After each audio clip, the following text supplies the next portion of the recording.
नमस्कार मित्रों, आज इस वीडियो के माध्यम से आपको मैं मौलिक अधिकारों के अंतर्गत वर्णित स्वतंत्रता के अधिकार का अध्ययन कराने जा रहा हूं। जिन लोगों ने अभी तक साइंस एक्सीलेंट कोचिंग का यूट्यूब चैनल सब्सक्राइब नहीं किया है, सब्सक्राइब कर लें और बेल आइकन को प्रेस कर लें ताकि आगामी वीडियो का नोटिफिकेशन आपको आसानी से प्राप्त हो जाए।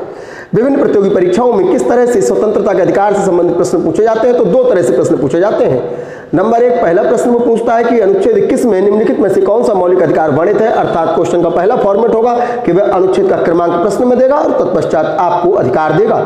दूसरा फॉर्मेट होता है कि वह आपको मौलिक अधिकार प्रश्न में देगा और तत्पश्चात 4 विकल्पों में अनुच्छेद का क्रमांक होगा और तत्पश्चात आपको बताना होगा कि उपरोक्त प्रश्न में दिया गया मौलिक अधिकार कौन से अनुच्छेद में वर्णित है। सिविल परीक्षाओं में क्वेश्चन का फॉर्मेट थोड़ा सा लेंदी होता है। इस साइड वह 4 मौलिक अधिकार देगा और इस साइड वह 4 विकल्प देगा और उनको सम्मिलित करने के लिए आपको विकल्प में बोलेगा। तो इस तरह से 3 तरह से प्रश्न किसी भी प्रतियोगी परीक्षाओं में मौलिक अधिकारों से संबंधित पूछा जाता है। पिछले वीडियो में आपको मौलिक अधिकारों की विशेषताओं के बारे में बता चुका हूं। इस डिस्क्रिप्शन में आपको मौलिक अधिकारों का लिंक मिलेगा जहां से आप मौलिक अधिकारों की विशेषताओं के बारे में समझ सकते हैं। इस वीडियो के माध्यम से केवल मैं स्वतंत्रता के अधिकार को समझाऊंगा। सबसे पहले बात करता हूं स्वतंत्रता क्या है। आप जानते हो, जैसे आपको अपने घर में किसी भी कमरे में जाने की स्वतंत्रता, आपके घर में जो भी रसोई में पकवान बने हैं वो खाने की स्वतंत्रता, और आपको अपने घर में नल, बाथरूम, टंकी आदि का यूज करने की स्वतंत्रता। सपोज सोचिए कि अगर ये स्वतंत्रता नहीं होती तो आपको उस घर में कैसा महसूस होता। बिल्कुल इसी तरह से यदि किसी भी देश के अंदर किसी संविधान या सरकार के द्वारा उस देश के नागरिकों को जितनी अधिक स्वतंत्रता प्रदान की जाएगी, उस देश के नागरिक स्वयं को उतना ही रिलीफ, सुकून, शांति और सुखपूर्वक महसूस करेंगे। यदि स्वतंत्रता नहीं होगी तो वह उतना सुख महसूस नहीं करेंगे। तो भारत के संविधान में आज का जो टॉपिक है आपका वह है स्वतंत्रता का अधिकार। इस स्वतंत्रता के अधिकार के अंतर्गत भारत के संविधान में भाग 3 में अनुच्छेद 19 से लेकर और अनुच्छेद 22 तक स्वतंत्रता का अधिकार वर्णित है। अब इसमें क्या क्या है समझते हैं। सर्वप्रथम आपको मैं अनुच्छेद 19 बताता हूं। तो अनुच्छेद 19 के अंतर्गत क्या वर्णित है? अनुच्छेद 19 के अंतर्गत वर्णित है देश के संविधान में वह आपको स्वतंत्रता का अधिकार, और अनुच्छेद 19 में जो स्वतंत्रता का अधिकार है उसके अंतर्गत वाक स्वतंत्रता का अधिकार है। यानी कि आपको विभिन्न प्रकार की अभिव्यक्ति आदि की स्वतंत्रता है। अब इसके अंतर्गत पहले 7 प्रकार की स्वतंत्रता थी, लेकिन सन 1978 में एक प्रकार की स्वतंत्रता समाप्त कर दी गई और अब इसमें आपको 6 प्रकार की स्वतंत्रता है। अर्थात 6 प्रकार की स्वतंत्रता की बात करूं मैं तो 19A, B, C, D, E, F तक 6 प्रकार की जो स्वतंत्रता है उनमें कौन कौन सी प्रकार की स्वतंत्रता है। तो सर्वप्रथम 19A की बात करता हूं। तो 19A के अंतर्गत भाषा एवं अभिव्यक्ति की स्वतंत्रता है।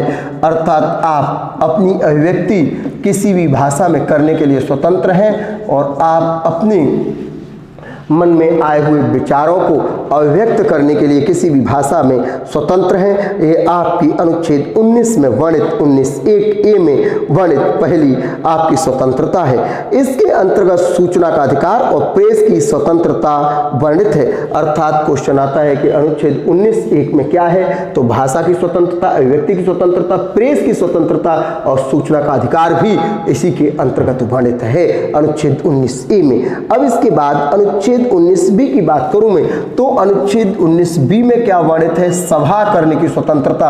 और सभा भी आप कैसे कर सकते हैं? केवल शांति पूर्वक। अर्थात आप जो भी सभा करते हैं, सम्मेलन करते हैं, समारोह करते हैं, तो अर्थात शांति पूर्वक सभा करने की स्वतंत्रता आपको अनुच्छेद 19B में है। इसके तहत आप बिना आयुध के, अर्थात किसी भी प्रकार के हथियारों के साथ आप सम्मेलन, सभा नहीं कर सकते, लेकिन आप सभा कर सकते हैं। वो भी कैसे? शांति पूर्वक। सभा करने का अधिकार आपको किस में है? अनुच्छेद B में है। इसके बाद अनुच्छेद C में, अनुच्छेद C में आपको संघ बनाने की स्वतंत्रता है। संघ का तात्पर्य संगठन बनाने की स्वतंत्रता आपको अनुच्छेद C में है। अर्थात आप किसी भी प्रकार का संगम, समागम, मंडली, आप संगठन, जिसको आजकल आप NGO, नॉन गवर्नमेंट ऑर्गेनाइजेशन, गैर सरकारी संगठन कहते हैं, तो तमाम प्रकार के संगठन बनाने की स्वतंत्रता आपको अनुच्छेद सी में भारत के संविधान में वर्णित है। इसके पश्चात अनुच्छेद डी में आपको देश के संविधान में कहीं भी भ्रमण करने की स्वतंत्रता है।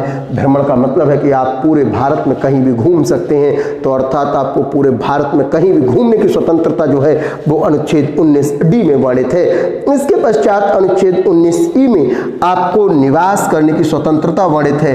पहले आप 31 अक्टूबर 2019 से पहले आप जम्मू कश्मीर में निवास नहीं कर सकते थे, लेकिन जब से 370-35A हटी है तब से आप जम्मू कश्मीर में भी इस अनुच्छेद 19E का पालन हो रहा है और अब आपको पूरे भारत के किसी भी भूभाग में कहीं भी जमीन खरीदने का, निवास करने का और अपना मकान बनाने का अधिकार प्राप्त है।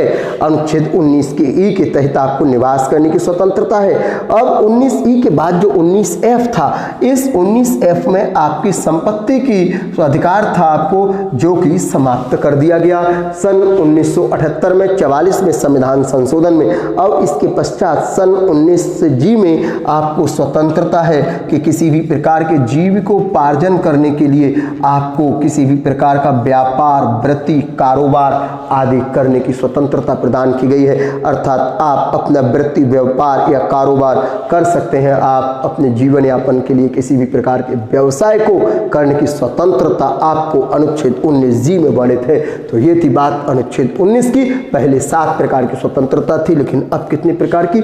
6 प्रकार की स्वतंत्रता है। तो इस तरह से अनुच्छेद 19 में अब 6 प्रकार की स्वतंत्रता वर्णित है। ये बात समाप्त हुई अनुच्छेद 19 की। अब समाप्त शुरू करता हूं अनुच्छेद 20। इस समय इस वीडियो में आपको मैं अनुच्छेद 19 से 22 तक सिखा रहा हूं और ये आपकी स्वतंत्रता का अधिकार है। अब बात करता हूं अनुच्छेद 20। अनुच्छेद 20 में क्या वर्णित है? तो अपराधों के लिए दोष सिद्धि के संदर्भ में संरक्षण, अर्थात अनुच्छेद 20 में अपराधों के लिए दोष सिद्धि के संबंध में संरक्षण, दोष सिद्धि के संदर्भ में संरक्षण है। क्या इसका तात्पर्य है वो समझाता हूं अभी आपको इसी वीडियो में।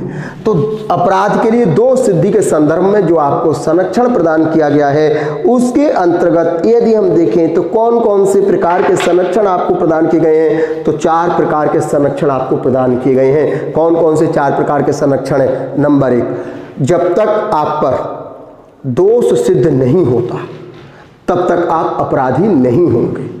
अर्थात अपराधी होने से पहले आप पर दोष सिद्ध होना चाहिए, अर्थात दोष सिद्धि जब तक आप पर नहीं होगी तब तक आपको अपराधी घोषित नहीं किया जा सकता। दूसरी बात, इसके अंतर्गत 4 बातें वर्णित हैं। दूसरी बात, आपको स्वयं के विरुद्ध गवाही देने के लिए बाध्य नहीं किया जा सकता। अर्थात आप स्वयं के विरुद्ध अपनी गवाही नहीं दे सकते, तो आपको बाध्य नहीं किया जाएगा कि आप स्वयं के विरुद्ध गवाही दें। तो 2 समझ में आ गया। तीसरा, इसके अंतर्गत अपराधों के संबंध में जो संरक्षण आपको दिया गया है, उसके अंतर्गत तीसरी व्यवस्था की गई है कि आपको एक ही अपराध को एक से अधिक बार दंडित नहीं किया जा सकता। अर्थात एक ही अपराध के लिए एक ही बार दंडित किया जाएगा। और चौथा, दोष सिद्धि के संबंध में जो संरक्षण है, उसके अंतर्गत जिस समय आपने अपराध किया है उस समय जो कानून में दंड वर्णित है उसी दंड से आपको दंडित किया जाएगा। अर्थात उससे ज़्यादा, उससे अधिक दंड नहीं दिया जा सकता। तो समझ में आ गया।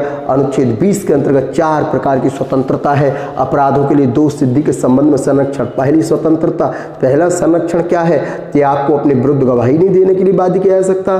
दूसरा क्या है कि आपको एक से अधिक बार दंडित नहीं किया जा सकता। तीसरा क्या है कि आपको अपने विरुद्ध गवाही देने को बाध्य नहीं किया जा सकता, एक से अधिक बार दंडित नहीं किया जा सकता। आप तब तक, जब तक दोष सिद्ध नहीं होते तब तक अपराधी घोषित नहीं किए जाएंगे और जो जिस समय अपराध के समय दंड विधान लागू है वही दंड आपको दिया जाएगा, उससे अधिक दंड नहीं दिया जा सकता।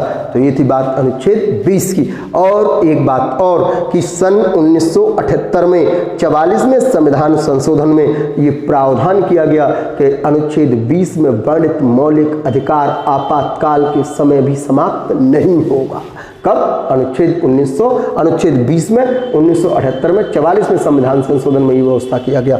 अब बात करता हूं अनुच्छेद 21। अनुच्छेद 21 के अंतर्गत प्राण एवं व्यक्तिक स्वतंत्रता अर्थात प्राण एवं दैहिक स्वतंत्रता की व्यवस्था, दैहिक स्वतंत्रता का अधिकार दिया गया है।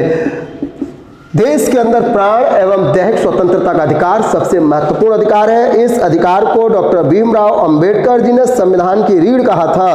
प्राण एवं दैहिक स्वतंत्रता के अंतर्गत व्यवस्था है कि आपके कोई भी प्राण नहीं ले सकता, यहाँ तक कि आप स्वयं भी नहीं ले सकते। हालांकि अब पहले इसके लिए अनुच्छेद 309 था, अब वह समाप्त कर दिया गया है। मतलब अब आप अपने प्राण यानी व्यक्ति आत्महत्या कर लेता है तो उस पर कोई इस प्रकार का वो नहीं है। केवल यही एक इस प्रकार की व्यवस्था थी कि व्यक्ति यदि बच जाता था तो उसको 6 माह की सजा, यानी कि अगर किसी ने आत्महत्या करने की कोशिश की और अगर वह बच गया तो अर्थात इसके तहत अनुच्छेद 309 में भी IPC में ये वर्णित था कि यदि कोई व्यक्ति आत्महत्या करता है और वह बच जाता है तो 6 माह की सजा का प्रावधान था। लेकिन पिछले कार्यकाल में इसको समाप्त कर दिया गया, अर्थात कोई व्यक्ति आत्महत्या करना चाहता है तो वह कार्य समाप्त कर दिया गया, उसको 6 माह की सजा नहीं होगी, वो कर सकता है। अब इसके बाद प्राण एवं दैहिक स्वतंत्रता के अधिकार को डॉक्टर भीमराव अंबेडकर ने संविधान की रीढ़ कहा था। इसके अंतर्गत अनुच्छेद 20 के अनुच्छेद 21 के अंतर्गत किसी व्यक्ति को उसके जीवन तथा दैहिक स्वतंत्र स्वाधीनता से विधि द्वारा स्थापित प्रक्रिया को छोड़कर किसी भी प्रकार से वंचित नहीं किया जा सकता। और 44वें संविधान संशोधन 1978 में भी इस अनुच्छेद को भी ये अधिकार प्रदान किया गया कि आपातकाल के समय इसे भी निलंबित नहीं किया जा सकता। तो ये थी बात अनुच्छेद 21 की। इस अनुच्छेद 21 के तहत ही देश के अंदर अनुच्छेद 21 का में जो आपका वर्तमान में शिक्षा का अधिकार अधिनियम है, तो शिक्षा का अधिकार अधिनियम भी अनुच्छेद 21 का में वर्णित है। तो शिक्षा के अधिकार अधिनियम को देश के अंदर सन 2009 में बनाया गया और 1 अप्रैल 2010 से इसको लागू किया गया। इसके अंतर्गत आपका प्राण एवं दैहिक स्वतंत्रता के अलावा 21 का में क्या क्या वर्णित है? निजता का अधिकार वर्णित है, स्वास्थ्य का अधिकार वर्णित है, सूचना का अधिकार वर्णित है, स्वच्छ पर्यावरण प्राप्त करने का अधिकार वर्णित है, प्रदूषण रहित जल एवं वायु में जीने का अधिकार आपको प्राप्त है, विदेश यात्रा करने का अधिकार प्राप्त है, महिलाओं के साथ आदर और सम्मान पूर्वक व्यवहार करने का अधिकार आपको प्राप्त है। तो इस तरह से इसमें शिक्षा का अधिकार भी और निजता का अधिकार के अलावा महिलाओं के प्रति सम्मान पूर्वक व्यवहार करने का अधिकार इस अनुच्छेद 21 का में वर्णित है। अब बात करता हूं अनुच्छेद 22 की। अनुच्छेद 22 के अंतर्गत व्यवस्था की गई है गिरफ्तारी एवं निरोध से संरक्षण। तो गिरफ्तारी एवं निरोध से संरक्षण की बात करूं, गिरफ्तारी एवं निरोध से संरक्षण।